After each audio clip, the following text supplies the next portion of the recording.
യേശുവിനോടൊപ്പമുള്ള യാത്ര. നിത്യതയ്ക്കായി ജീവിക്കുന്ന ജീവിതം. വെളിപ്പാട് 3-ാം 5-ാം വാക്യം. ജയിക്കുന്നവൻ വെള്ളയുടുപ്പ് ധരിക്കും.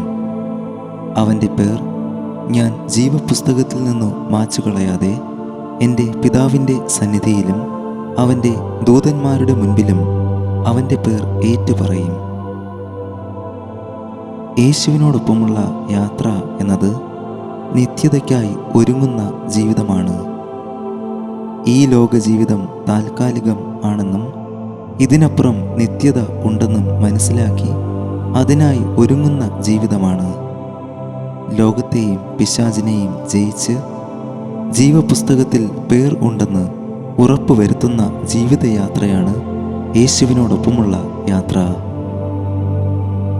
നിത്യമായി നിലനിൽക്കുന്നത് ദൈവം മാത്രമാണ്. നമ്മുടെ ഈ ലോകത്തിലെ ജീവിതം എന്നത് താൽക്കാലികമാണ്. സങ്കീർത്തനം 90 അതിൻ്റെ 2-ാം വാക്യം. പർവ്വതങ്ങൾ ഉണ്ടായതിനും നീ ഭൂമിയെയും ഭൂമണ്ഡലത്തെയും നിർമ്മിച്ചതിനും മുൻപേ നീ അനാദിയായും ശാശ്വതമായും ദൈവം ആകുന്നു. ദൈവം അനാദിയായും ശാശ്വതമായും നിത്യമായും ജീവിക്കുന്നു. ആ നിത്യജീവനിലേക്കുള്ള വഴി നമുക്ക് തുറന്ന് ലഭിച്ചത് ക്രിസ്തുവിലൂടെയാണ്. ദൈവം നിത്യമായും ജീവിക്കുന്നു. എന്നാലും നിത്യത മനുഷ്യരുടെ ഹൃദയത്തിൽ വെച്ചിരിക്കുന്നു എന്ന് സഭാപ്രസംഗി 3-ാം 11-ാം വാക്യം നമ്മെ പഠിപ്പിക്കുന്നു. അവൻ സകലവും അതതിൻ്റെ സമയത്തു ഭംഗിയായി ചെയ്തു നിത്യതയും മനുഷ്യരുടെ ഹൃദയത്തിൽ വെച്ചിരിക്കുന്നു.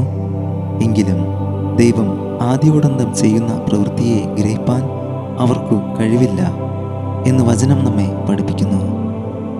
അതുകൊണ്ട് തന്നെ നാം നിത്യതയ്ക്ക് വേണ്ടി യോഗ്യമാകുന്ന വിധത്തിൽ ആയിരിക്കണം നമ്മുടെ ജീവിതം നയിക്കേണ്ടത്. എഫേസ്യർ 5-ാം അധ്യായം 16-17 വാക്യങ്ങൾ നമ്മെ ഇങ്ങനെ ഓർമ്മിപ്പിക്കുന്നു. ഇത് ദുഷ്കാലമാകയാൽ സമയം തക്കത്തിൽ ഉപയോഗിച്ചുകൊള്ളുവിൻ. ബുദ്ധിഹീനരാകാതെ കർത്താവിൻ്റെ ഇഷ്ടം ഇന്നതെന്ന് ഗ്രഹിച്ചുകൊള്ളുവിൻ. നാം ഈ ലോകത്തിൽ ആയിരിക്കുന്ന ദുഷ്കാലത്തിൽ ജ്ഞാനത്തോടെ ജീവിക്കാൻ ശ്രദ്ധിക്കണം. കർത്താവിൻ്റെ ഇഷ്ടം എന്താണെന്ന് മനസ്സിലാക്കി അതിന് പ്രകാരം നമ്മുടെ ജീവിതത്തെ ക്രമീകരിച്ച് നിത്യതയ്ക്കായി അനുദിനം ഒരുങ്ങണം. ഈ ലോകത്തിലെ താൽക്കാലിക കാര്യങ്ങൾക്കായി സമയം കളയാതെ നിത്യതയ്ക്കായി അനുദിനം ഒരുങ്ങണം. 1 പത്രോസ് 4-ാം അധ്യായം 7-ാം വാക്യം നമ്മെ ഇങ്ങനെ ഓർമ്മിപ്പിക്കുന്നു. എന്നാൽ എല്ലാറ്റിൻ്റെയും അവസാനം സമീപിച്ചിരിക്കുന്നു. ആകയാൽ പ്രാർത്ഥനയ്ക്ക് സുബോധമുള്ളവരും നിർമ്മതരുമായിരിപ്പിൻ. സുബോധമുള്ളവരായി പ്രാർത്ഥിച്ച് ഒരുങ്ങണം എന്നതാണ് യേശുവിനോടൊപ്പമുള്ള യാത്ര നമ്മെ പഠിപ്പിക്കുന്നത്.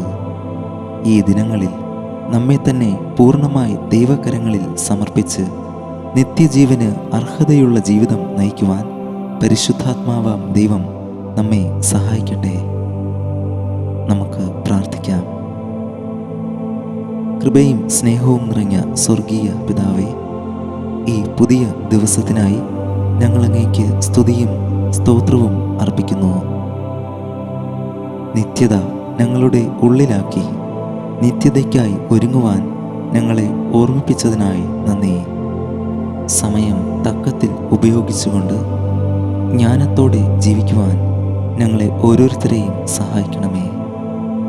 ഈ ലോകത്തിൻ്റെ വഴിയിൽ നടക്കാതെ അങ്ങയുടെ ഇഷ്ടം മനസ്സിലാക്കി അങ്ങയോടൊപ്പം നടക്കുവാൻ ഞങ്ങളെ ഓരോരുത്തരെയും സഹായിക്കണമേ. ഞങ്ങളെ തന്നെ താഴ്ത്തി സമർപ്പിക്കുന്നു, വിനയപ്പെടുത്തുന്നു. കർത്താവായ യേശുവിൻ്റെ നാമത്തിൽ തന്നെ ആമേൻ. ദൈവം നമ്മെ അനുഗ്രഹിക്കട്ടെ. God bless you.